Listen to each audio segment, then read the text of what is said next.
इमरान भाई एक जवाब दे दें। एक साल के बाद तकरीबन आपने इमरान खान को देखा है, कुछ फर्क महसूस किया? ज्यादा टफ आदमी गले पड़ गया, ज्यादा टफ आदमी गले पड़ गए। चलो बहुत शुक्रिया। वो ऐसे देख रहे थे अदालत में जैसे कुछ दहशतगर्द आ गया और इसको जो है वो सारे अटैक कर देंगे। यानी अदालत के अंदर बहुत सारे लोगों की नजरें उधर हैं, जिस तरफ केस के ऊपर मुझे लगता है उतनी तवज्जो नहीं है जितनी वो स्क्रीन के ऊपर तवज्जो है कि यहाँ हम देखें इमरान खान आया। आज मोबाइल फोन भी अंदर ले जाने में खासी सख्ती है। फोटो निकली तो नहीं अभी तक कोई? अच्छा, अभी तक नहीं निकली। मेरा ख्याल कामयाबी मिल रही है, लेकिन उधर मैंने नोट किया कुछ लोग सिर्फ इसी ड्यूटी पे लगे हुए हैं, यूं करके देख रहे हैं, मैंने डर लगा कर जैसे वो मुराद सही नहीं देखता था ऐसे में मैंने अंदर 2-3 लोग देखे हैं वो ऐसे यूं इधर उधर देख रहे हैं। फोटो रिलीज करने का उनका प्लान है। हाँ ना, देखिए फोटो रिलीज करना आज तो उसका आसान नहीं है। पहले भी जो रिलीज हुई थी वो तो अंदर से हमले में किसी ने की थी। जो लोग केस सुनने आते हैं, जर्नलिस्ट आते हैं, उन्होंने तो ये काम नहीं किया था, पहले भी नहीं किया था। ऐसे कुछ औरतें रो रही थी कि ये क्या मुआवजा है। अरे मैंने उनको देखा, बाकी वो 2 औरतें रो रही थी, वो उन्होंने मुंह किया हुआ था उधर को खान साहब की स्क्रीन की तरफ को, और वो बैठकर रो रही थी और पढ़ के फूक रही थी इमरान खान। ये बात की जाए तो जुडिशरी आपको कॉम्प्रोमाइज नहीं लग रही? हम इद्दत केस को देखें, साइफर केस को देखें या इमरान खान के बाकी केसेस को देखें, फैसले तवील दौरानिया तक महफूज होते हैं, या फैसला सुनाने का वक्त आता है तो कल खबर मनिका साहब रोना शुरू हो गए, जज ने कहा आप देखिए ये बात इमरान खान के जो शदीद मुखालिफिन है उन्होंने कहा कि इमरान खान को गलत सजाएं दी गई, इसके साथ ज्यादती की गई है, और जैसे ही इंसाफ होगा ये केसेस एवेपोरेट हो जाएंगे, उड़ जाएंगे, खत्म हो जाएंगे।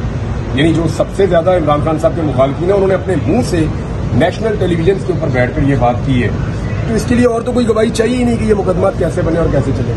आपको लगता है कि ये केस, इद्दत वाला केस दोबारा जो है उसी अदालत में जाएगा, शाहरुख अर्जुन की अदालत? यार ये तो गंद है यार, ये इद्दत वाला केस तो नहीं है, तो गंद है। इसको आप जितना मर्जी उछाल लें, जहां तक मर्जी इसको आप ले जाएं, ये तो गलीज हरकत है। जिसने भी ये केस किया, अच्छे खासे जो बंदे जिनके पास स्टेटस है बाकायदा कि वो बहुत ज्यादा एंटी इमरान खान है, वो लोग भी कहते हैं कि यार ये ज्यादा, ये नहीं होनी चाहिए। जो इज्जतदार आदमी है ना वो इस चीज को अच्छा नहीं समझता कि ये गलत है। अच्छा इमरान भाई ये कहा कि आप जो 4A का फैसला आया कि नहीं दिखाया जाएगा, लाइव स्ट्रीमिंग नहीं हुई, क्या ऐसा ही फैसला मुतवक्के है नैब तरामीम का जो अभी बेंच सुन रहा है? क्या नैब तरामीम करने वाले जो हैं उनको मुस्तफीद हो पाएंगे? ये केस अभी चलेगा। देखिए ये केस पहले तो अगेंस्ट आया ना, अभी दोबारा अपील में गवर्नमेंट गई हुई है, केस अभी चलेगा, पता चलेगा आर्गूमेंट्स के साथ कि कौन कितना अच्छा केस लड़ रहा है। मेरी जाती राय में इसमें कंफ्लिक्ट ऑफ इंटरेस्ट आ जाता है। जितने लोग पीडीएम की हुकूमत में आए थे वो लोग मुस्तफीद हुए, उनमें से बहुत सारे अपनी नैब अमेंडमेंट्स के जरिए से, यानी उन्हीं लोगों ने कानून को तब्दील किया जिनके ऊपर केसेस थे, और फिर वही लोग बेनिफिशियरी बन गए नए कानून के। तो इसलिए यहाँ पे कंफ्लिक्ट ऑफ इंटरेस्ट है, ये सबसे अहम नुकता है इस सारे मामले का।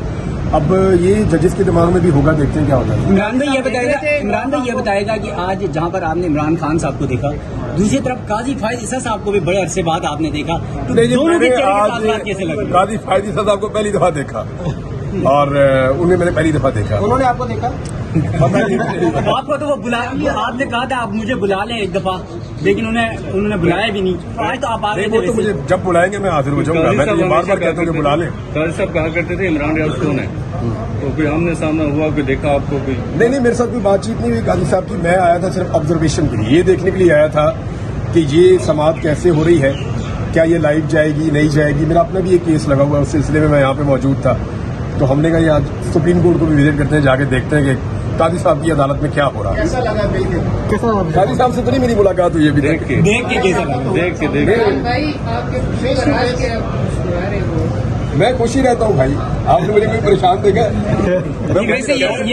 काजी साहब की शक्ल देखने पे काजी साहब को देखें, मैं तो पहले दिन से कह रहा हूँ कि काजी साहब ने बड़े अच्छे नोटिस लिए हैं, बड़ी अच्छी चीजें की हैं, बहुत सारे लोगों को इंसाफ देने की कोशिश कर रहे हैं। वो मुझे भी बुला के पूछ ले, मैं उन्हें बता दूंगा। सर काजी साहब ने एक दफा कहा था कि अगर इमरान रियाज साहब ये समझते हैं कि उन्हें अजलात किया गया तो वो यहाँ के कोई अपील दायर करें और फिर उसके बाद हम उसको केस को सुनेंगे। मैं बच्चा हूँ, ये समझते हैं कि उन्हें अजलात किया गया तो वो यहाँ के कोई अपील दायर करें और फिर उसके बाद हम उसको केस को सुनेंगे। मैं बच्चा हूँ, मैं वो रोटी को चोची कहता हूँ। मुझे अपनी बेइज्जती करवाने का कोई शौक नहीं है। ये रियासत की रिस्पॉन्सिबिलिटी है और रियासत पूरी तरह नाकाम रही है। मुझे बुलाकर पूछे, मैं बताता हूँ क्या हुआ। अच्छा सर, काजी साहब की बातें हो रही हैं तो एक केस आपका था और दूसरा अरशद शरीफ साहब का केस भी इसी सुप्रीम कोर्ट में है, कई अरसे से पेंडिंग पड़ा वो सुनना चाहिए, पता नहीं क्यों पेंडिंग पड़ा हुआ है। देखें बल्ले वाले केस को तो मेरे ख्याल में बल्ले बल्ले कर दी थी 2 दिन के अंदर ही काजी साहब ने।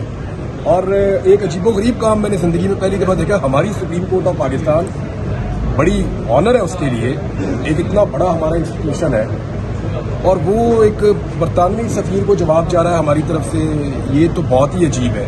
और जिस तरह का वो जवाब है वो उससे भी ज्यादा अजीब है। यानी ये काम तो वजारत खारजा कर सकती है, ये काम वजारत कानून कर सकती है, अदालत को रिस्पॉन्ड नहीं करना चाहिए। यानी ये गवर्नमेंट थोड़ी है, ये तो अदालत है। अदालत अपने फैसलों को इस तरह अगर जस्टिफाई करेगी हर जगह पे तो सारी जिंदगी जवाब ही देती रहेगी। ये अदालत का काम नहीं था। ये अरशद शरीफ साहब के केस का क्या होगा? हाँ जी, अरशद शरीफ साहब के केस का यहाँ सुना जाना चाहिए जी, यहाँ सुना जाना चाहिए और उसको फौरी तौर पे लगाना चाहिए। उनकी फैमिली इंसाफ के लिए इंतजार कर रही है।